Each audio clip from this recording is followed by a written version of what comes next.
struktur kurikulumnya terdiri dari dua. Ada intrakurikuler, ada proyek penguatan pelajar Pancasila. Pendekatan proyek dalam pembelajaran kan sudah biasa dilakukan dalam intrakurikuler, ya.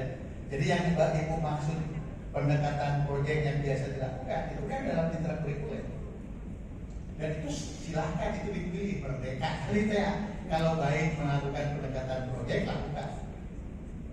Kalau merasa lebih baik dengan pendekatan yang lain, lakukan. Itu kan pendekatan dalam rangka mengimplementasikan bagian intrakurikuler. Jadi supaya tidak pabulit istilah proyek. Jadi proyek bis learning ini di SD di mana-mana bisa dilakukan dalam konteks implementasi intrakurikuler. Tapi dalam struktur kurikulum mereka ada yang disebut bagian proyek penguatan pelajar Pancasila. Gitu. Nah, kalau proyek penguatan pelajar Pancasila memang sudah diarahkan dalam panduan, makanya dibaca panduannya. Ada tema-tema inti yang harus dipilih oleh sekolah. Ya, ada tawaran-tawaran inisiatif apa yang harus dilakukan. Jadi berbeda antara yang dipikirkan tadi yang sudah biasa dilakukan proyek bis learning untuk intrakurikuler, yaitu lakukan sekarang. Kan tidak hanya proyek bis, bisa jadi problem bis, bisa jadi inquiry, macam-macam. Itu dalam rangka yang intrakurikuler. Tapi kalau penguatan pelajar Pancasila, kenapa tadi dasarnya harus ini? Karena kita merasa tadi kalau kita lihat backgroundnya, ternyata makin lama orang yang dicari dimulai tidak dari kompetensinya, tapi dari karakter dasarnya. Nah, kalau kita baca tadi dari dimensi-dimensi profil pelajar Pancasila lebih ke karakter dasar. Dan keimanan, ketakwaan, akhlak mulia, gotong royong, mandiri, gitu kan? Pinter mangke. Dan itu pun kan saya mendengarkan hasil studi di KADI waktu pembahasan, waktu Pak Jokowi mengatakan SMK pengangguran, terus Jawa Barat dinas mengadakan diskusi dengan KADI. Salah satu teman studinya di Karawang, Pak. Ini nggak usah tersinggung, tapi ini teman yang saya dengar. Kenapa tenaga kerja di Karawang diranjang ke orang Jawa? Itu pertanyaannya. Iya. Pertanyaannya, sistri. Bukan SMK sekitar Karawang, Jawa Barat dan orang Karawang yang bodoh, tidak terampil di kesimpulan teman, tetapi mentalitasnya kurang tangguh dibanding orang-orang dari Jawa. Saya nggak tahu ibu bapak yang memperhatikan, tapi ini hasil studi tadi. Apa contoh tidak tangguhnya? Orang Karawang penting pada di Lempura, selama kita ngantor jam 8, datang setengah 8. Nah, di Jawa mah udah boleh dikontrakkan yang tahun datang jam 8 atau jam 8 itu kira-kira. Itu contoh-contoh. Dan ini bukan di Karawang, itu kan saya sudah bilang. Di hampir berbagai studi di vokasional mengatakan soft skill itu lebih punya fundament dibandingkan vocational skill. Jadi kalau orang sudah jujur, benar, rek jadi supir angkot, arek jadi guru, arek jadi dokter, bisa hebat. Tapi yang pintar tidak punya fondasi karakter, menjadi dokter G, dokter ada jurus, menjadi guru G, guru berantar. Jadi aspek soft skill itu penting. Oleh karena itu dari soft skill. Yang kedua soal kebangsaan. Suka tidak suka, fenomena sekarang mengurai-ngurai keberbedaan kita itu untuk diadukan terjadi.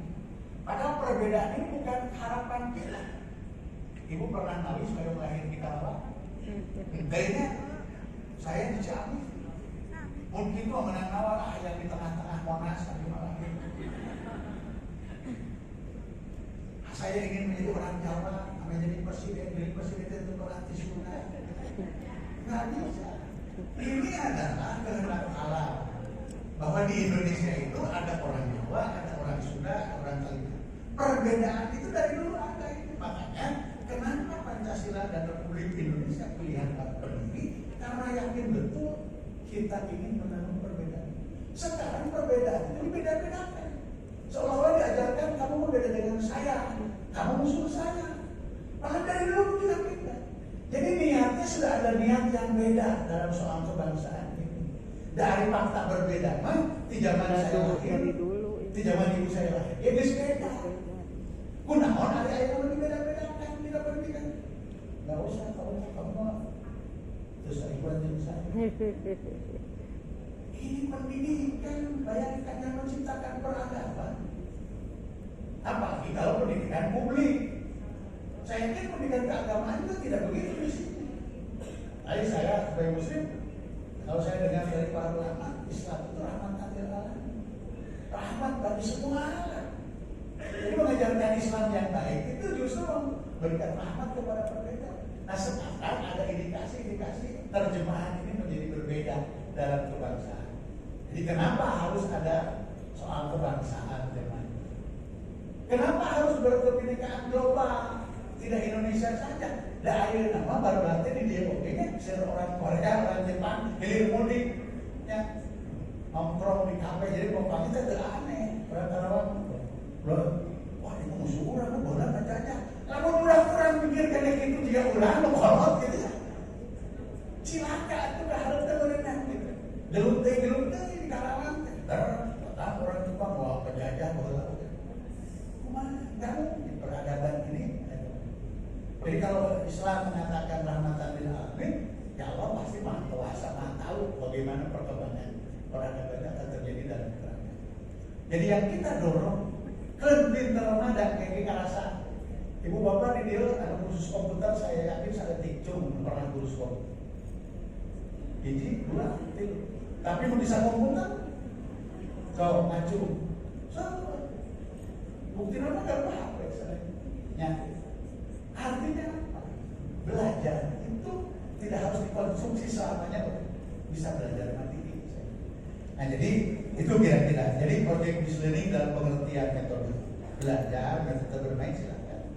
Tapi ya secara khusus ada project penguatan profil pelajar Pancasila, di mana profil pelajar Pancasila itu menggambarkan bagaimana anak Indonesia ke depan tetap beriman, bertakwa kepada Tuhan Yang Maha Esa, berakhlak mulia, kreatif, mandiri, dan dia berkebinekaan secara global, bukan hanya Indonesia. Bahwa kita hidup di alam dunia ini dengan perbedaan. Itu yang kita usul, itu yang kita penting supaya pemerintah. Pak, yang kedua tadi pertanyaannya bagaimana Pak? Ini tadi kenapa di sini ini yang penting yang tidak pernah kita lakukan, sering digadaikan ke pemerintah itu soal ini Pak. Apa yang kita tetapkan adalah harus berdasar kepada analisis karakteristik satuan pendidikan. Jadi harus realistis. Kalau SDM Bapak memang begitu adanya, maka strategi yang harus dipilih yang tepat dengan. Padahal dia orang dia misalnya maka berarti strateginya ulah ngandalkan SDM kita gitu. Artinya bahaya dia batur SDM kemuka eta caranya itu wae. Ibrahim saya, betul ya saya sebut nama. Saya hanya juga sekolah A, gitu. Tapi kurang beda SDM. Ya pasti caranya harus beda. Nah tadi istilah, kalau saya membayangkannya, kalau saya punya SDM seadanya, saeutik, rumah satu di sana malam, bawa kuliner sering banget udah. Ya, kerja ke pasar, karena Cina ada yang orang pasar naon. Jadi yang mengajar itu kehidupan pasar. Datang ke balai desa, di desa Cekumahan kan.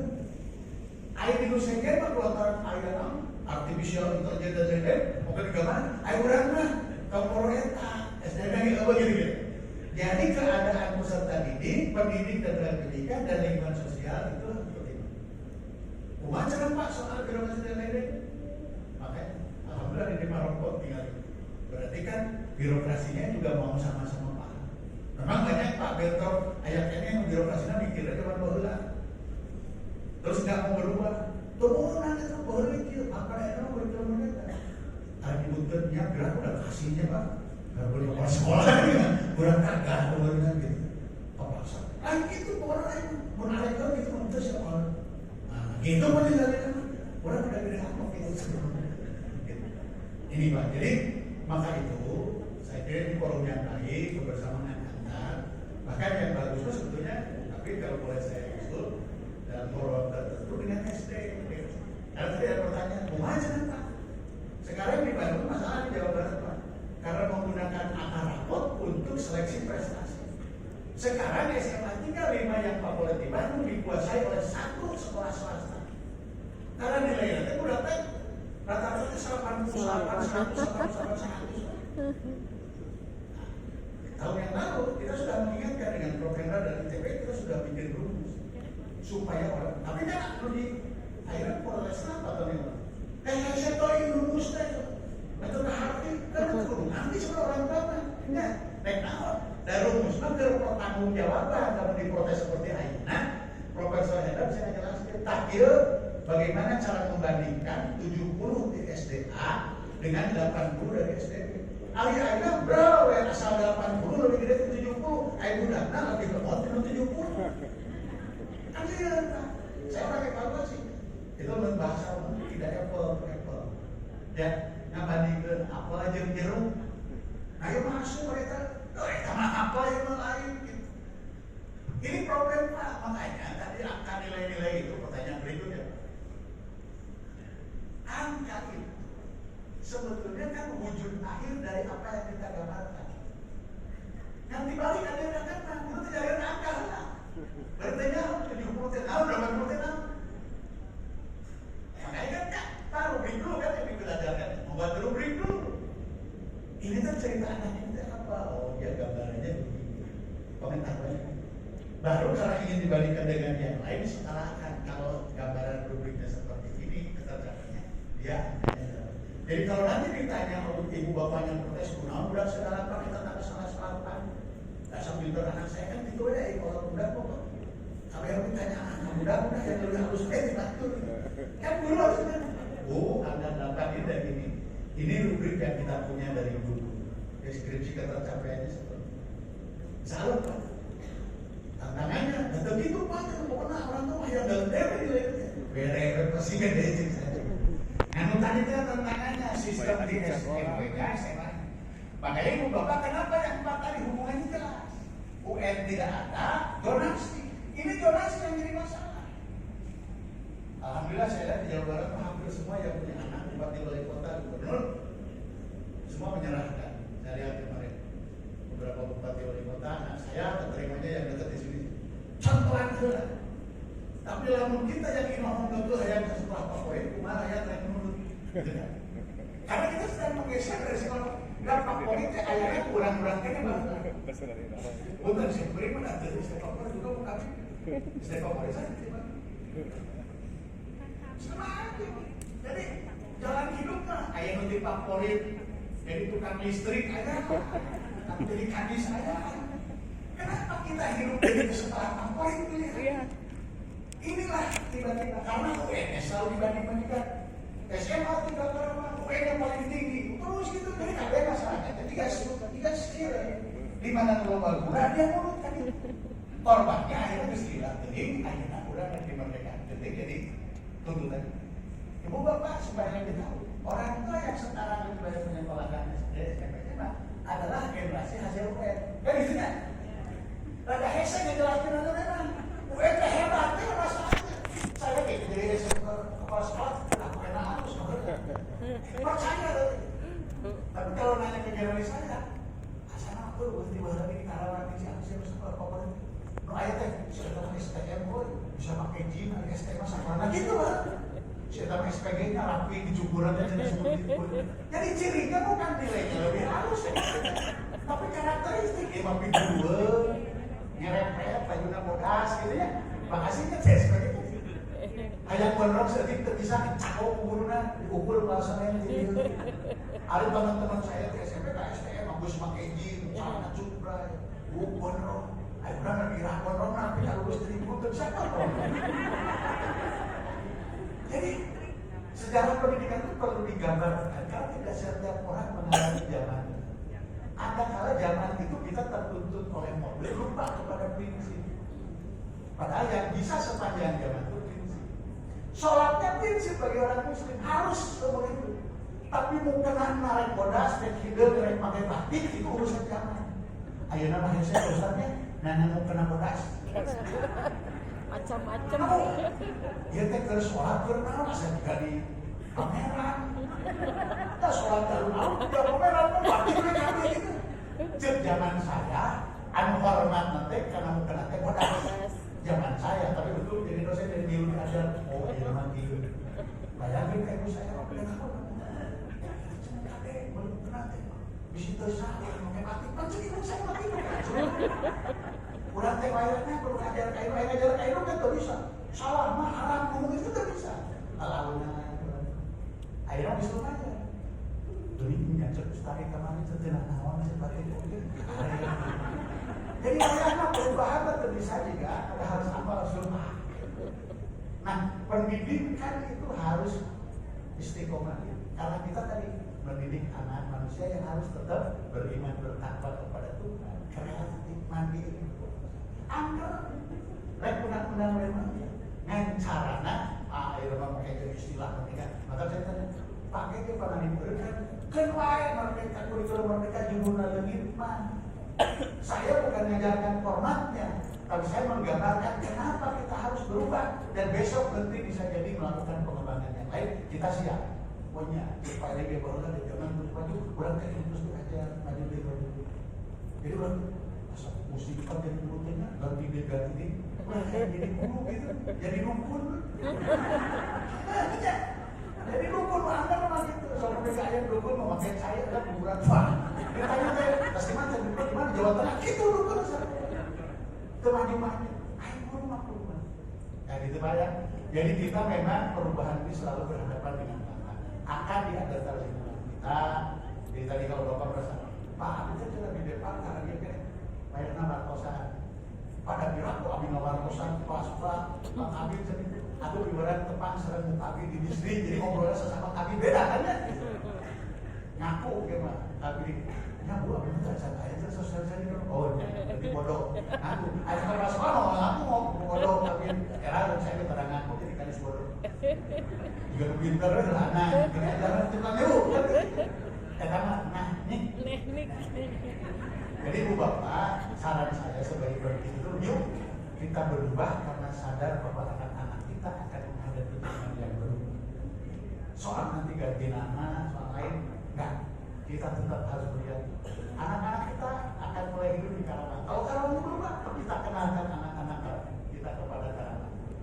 Ya, bagaimana menjadi teh sawah, disebut nainau. Leuwih na Jawa Barat. Ayo menangan sawah hese tina tol teh nyali kudu kakale. Ayo kan lamun ngadongeng kitu ka ije ibu bapak. Mana susah ada kan gitu. Maka sejarah penting untuk menunjukkan iya perkembangan. Maka zaman mama baheula diajar teh gini. Maka zaman maneh kieu sabab maneh akhirnya jadi orang Karawang kieu. Tari sukan pageto Karawang Indonesia teh jiga kumaha nganceun kila-kila para ahli perubahan akan terus mantap nawayang sindai diajar. Eta sebenarnya mah intina merdeka teh ulah ngantosan dipiuruk ku Kabin ku Bakasi. Dan tugas guru Bakasi mah eta yang tadi Pak honor taikeun tetangga Bakasi ku Kabin. Kaget. Tok ngantosan saranana kata Bakasi ku Bakasi. Ayo soal ngajar yang terbaik mah ibu bapak lebih tahu anak didiknya masing. Saya kira simpel mereka belajar kurikulum mereka. Nah, pemerintah tadi sudah mulai mengurangi aturan-aturan yang dulu mengharuskan, sekarang tidak. Nanti tentu teman-teman di antara pemerintah daerah juga akan ikut karena secara nasional sudah itu tinggal sosialisasi. Itu Pak kita dari panjang-panjang di lebar-lebar salah sama inti namanya sakit tuh. Itunya terus olahraga tadi nukir prak. Nah, praknya tadi nggak ada malah dia nggak prak. Kumaha ada mah itu hanya nama mah eta teh kudu prak untuk biasa ngobrol sama. Prakna kumaha analisis karakteristik peserta didik. Nah, ya kemarin saya sekarang lagi BEN 1 sudah berjalan ini ada 4 SD, 4 PKPG, SMA, SMA masing-masing 4 secara nasional. Kita sedang mendampingi ini mau laporan akhir minggu ini. Pertanyaan dia biasa aja tes aja sama mereka adalah anu kedua. Ini masih di sini kan masih awal. Jadi langsung kan, kami mau balik kita ayat kita kudu aya alasan di tadi cek bapak. Abi mah Pak SDM nanti gambarkeun. SDM nanti abi mah di PAUD anu sarjana PAUD aya. Malih aya kali nu sarjana. Kan pasti beda ke pengorganisasian kumaha. Gitu. Turun. Teman-teman, tepuk tangan dulu atuh. Aduh, jadi sebenarnya intinya mana kahiji, berarti kudu tobatnya. Kudu tobat gitu ya, bagaimana caranya kita berpikir perubahan zaman ini harus kita sikapi dengan baik. Atau kayak tadi, perubahan jangan dipersepsikan sebuah kesulitan dan mendidik sesuai dengan zamannya. Dan zaman terus berubah. Guru sudah berubah belum? Itu tobatnya di saat kita harus berubah dulu. Bagaimana menjaga kondisi ini? Siap. Dan ada kata yang unik tadi Pak. Tertutup model rumah pada prinsip. Jangan gembar-gembornya perubahan kurikulum, tapi bagaimana ekstensi dan prinsip pembelajaran yang pada prinsip-prinsip pembelajaran usia ini seperti apa? Bagaimana cara kita mengajar, cara belajar, media yang digunakan dan sebagainya.